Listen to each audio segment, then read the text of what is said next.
Hi dear students, myself Panindra.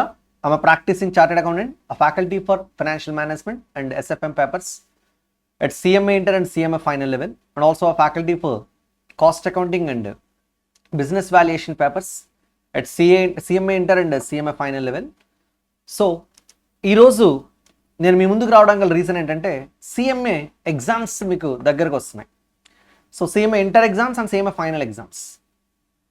Reason ఏంటి అంటే first of all ఇప్పటి వరకు చదివిన స్టూడెంట్స్ ఎవరైతే ఉన్నారో ఆ ప్రిపరేషన్ ఇన్కంప్లీట్గా ఉండడం, మేము ఎగ్జామినేషన్ రాయలేము, అన్ని చాప్టర్స్ కవర్ అవ్వలేదు, కొన్ని చాప్టర్స్లో అసలు అంటే కొన్ని చాప్టర్స్ ప్రిపేర్ అయినా కూడా టిపికల్ ఏరియాస్ కొన్ని కవర్ చేయలేకపోయాము, ఇలా చాలా రీజన్స్తో చాలా ఇన్కంప్లీట్నెస్తో పిల్లలు ఉంటూ ఉంటారు.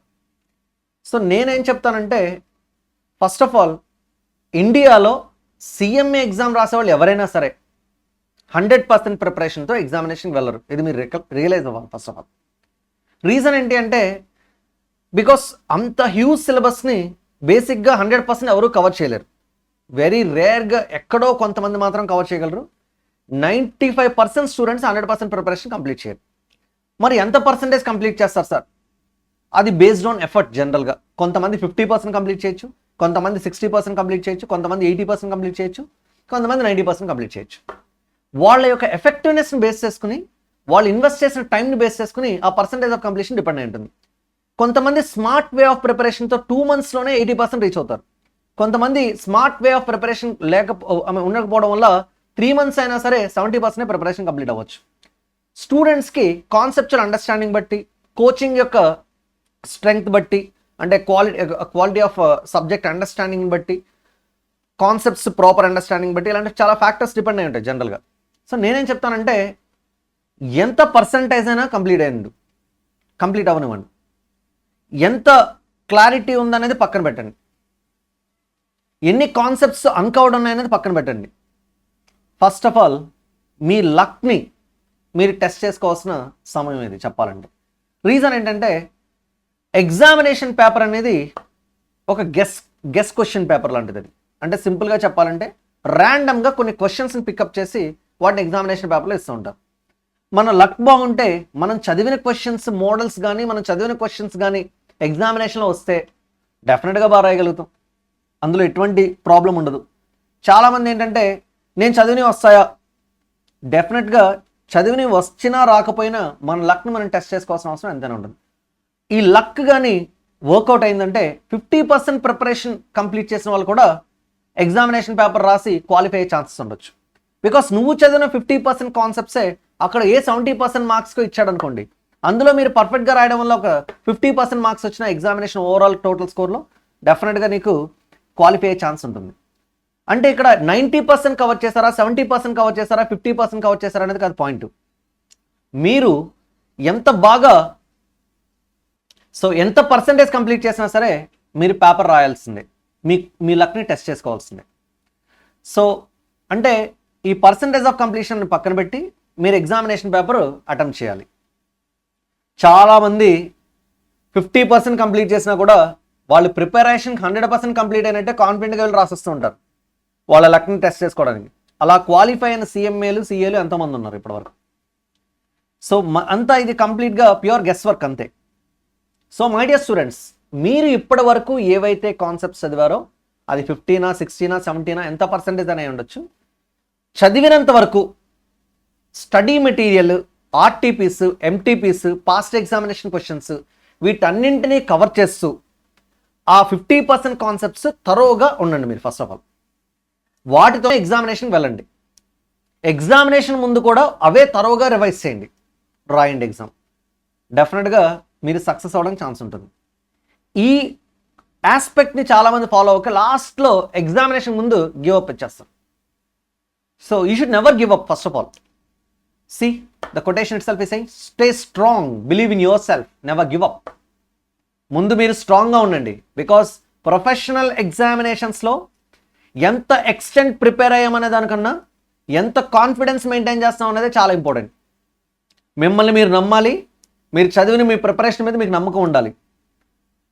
ఇప్పటిదాకా క్వాలిఫై అయిన so called cost accountants and chartered accountants ఎవరైతే ఉన్నారో ఎవరు కూడా 100% ప్రిపరేషన్ కంప్లీట్ చేసిన వాళ్ళకి కాదు, including me. You should trust me. So మీరు ఏం చేస్తారంటే నేను చెప్పే సజెషన్, ఫస్ట్ ఆఫ్ ఆల్ మీరు కవర్ చేసిన ఏరియా వరకు స్టడీ మెటీరియల్ వెనకాల ఉన్న ఎంసీక్యూస్ కానీ అలాగే క్వశ్చన్స్ ఏవైతే ఉన్నాయో completely illustrations, solved cases, unsolved cases ఏవైతే ఉన్నాయో అన్ని సాల్వ్ చేయండి. ఒకవేళ 1 or 2 క్వశ్చన్స్ వదిలేసినా టెన్షన్ పడకండి, చదివినంత వరకు కవర్ చేయండి.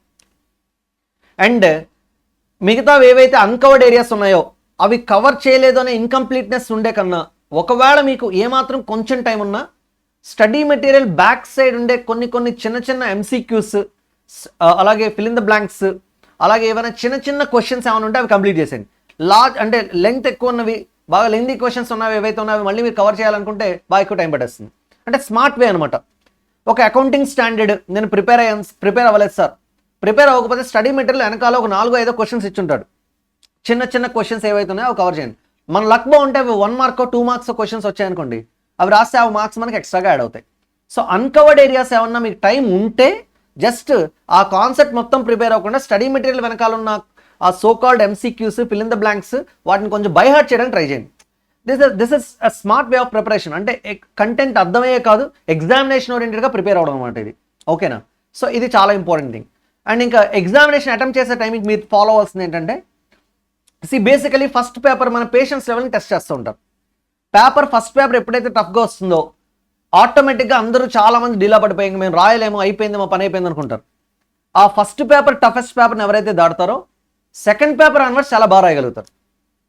అంటే ఇక్కడ పాయింట్, ఫస్ట్ పేపర్ కానీ వాడు టఫ్గా ఇస్తే దానిలో మీరు 40 marks వచ్చి, అంటే మీరు ఈవెన్ 60కి రాసిన 55 marks వచ్చినా అర్జెంటుగా క్వశ్చన్ పేపర్ని అసలు చూడకుండా పక్కన పడేసి నాకు అందులో 40 వస్తాయని ఒక గట్టి నమ్మకం పెట్టుకుని మీరు ముందుకు వెళ్ళిపోవాలి. ఎందుకంటే నెక్స్ట్ ఎగ్జామినేషన్ పేపర్స్ అన్ని చాలా ఈజీగా ఇస్తాడు. ఇది చాలా ఇంపార్టెంట్ పాయింట్. సో మన సైకలాజికల్గా టెస్ట్ చేయడానికి ఎగ్జామినేషన్ 1 అవ్వాల్సిన అవసరం లేదు, ఎగ్జామినేషన్ 2 కూడా అవ్వచ్చు, ఆర్ 3 కూడా అవ్వచ్చు. సో గ్రూప్కి 4 పేపర్స్ కాబట్టి generally first or second paper ఇస్తూ ఉంటాడు, లేదంటే 4th పేపర్ ఇస్తాడు toughest paper. 4th paper toughest paper ఇస్తే ప్రాబ్లం ఏం లేదు, ఎందుకంటే గ్రూప్ కంప్లీట్ అయిపోతుంది కాబట్టి. ఒకవేళ బోత్ కంప్లీట్ చేయాల్సిన వాళ్ళైతే 4th పేపర్ టఫెస్ట్ ఇస్తే గ్రూప్ మొత్తానికి కాన్ఫిడెన్స్ పోయి మళ్ళీ సెకండ్ గ్రూప్ రాయాలంటే మళ్ళీ కొంచెం టెన్షన్గా అనిపిస్తుంది, అంటే group 4. So group 4 or group 2. So జనరల్గా ఏంటంటే ఇలాంటి సిచ్యువేషన్లో మీరు మెయింటైన్ చేయాల్సింది ఏంటంటే, ఏదైతే టఫెస్ట్ పేపర్ ఇచ్చాడో దానిలో 40 వస్తాయని మీరు నమ్మాలి. దాన్ని మళ్ళీ మీరు క్యాలిక్యులేషన్ ఏమి వేసుకోవద్దు. క్వశ్చన్ పేపర్ తీసి పక్కన పడేయండి, నెక్స్ట్ ఎగ్జామినేషన్ వెళ్ళిపోండి. నా సజెషన్ ఏంటంటే, మీరు ఎగ్జామినేషన్ రాయగానే ఆ సోకాల్డ్ క్వశ్చన్ పేపర్ని ఎగ్జామినేషన్ హాల్లోనే పడేసి డైరెక్ట్గా మీరు ఇంటికి వచ్చేయండి. ఒక్కసారి కూడా వెనక్కి తిరిగి క్వశ్చన్ పేపర్ చూడొద్దు. ఏ ఫ్రెండ్స్ని అడిగి ఈ క్వశ్చన్ ఆన్సర్ ఏంటి, ఈ క్వశ్చన్ ఆన్సర్ ఏంటి అని డిస్కస్ చేయొద్దు. ఇది మీకు చాలా చాలా ఇంపార్టెంట్ ఆస్పెక్ట్. ఎగ్జామినేషన్ టైమింగ్లో బాగా జనరల్గా స్టూడెంట్స్ ఎక్కువగా ఈ ఏరియాస్లో టైం కిల్ చేసుకుంటూ ఉంటారు. దీనివల్ల ఏం జరిగిందంటే వాళ్ళు నెక్స్ట్ ఎగ్జామినేషన్కి ఐదర్ స్ట్రెంగ్త్ లేదంటే వీక్నెస్ సంపాదించారు. బాగా రాస్తే స్ట్రెంగ్త్ వస్తుంది, బాగా రాయకపోతే వీక్నెస్ వస్తుంది. అంటే 50% ఛాన్స్ ఉంది. మెజారిటీ స్టూడెంట్స్ ఏవో వీక్ ఏరియాస్ ఉంటాయి, అంటే సరిగ్గా రాయని ఉంటాయి. అవి బాగా రాయలేదనే సైకలాజికల్ ఎఫెక్ట్లో ఒక 2-3 గంటల ప్రిపరేషన్ వేస్ట్ చేస్తారు. ఎగ్జామినేషన్ ముందుండే సోకాల్డ్ టైం ఏదైతే ఉందో అది చాలా క్రూషియల్. ఎందుకంటే మనం ఎంటైర్ కాన్సెప్ట్స్ ఒకసారి రివైజ్ చేయాలి, అన్ని ప్రాబ్లమ్స్ కవర్ చేయాలి మ్యాక్సిమం. అలాంటప్పుడు మీకు 1 minute కూడా చాలా క్రూషియల్.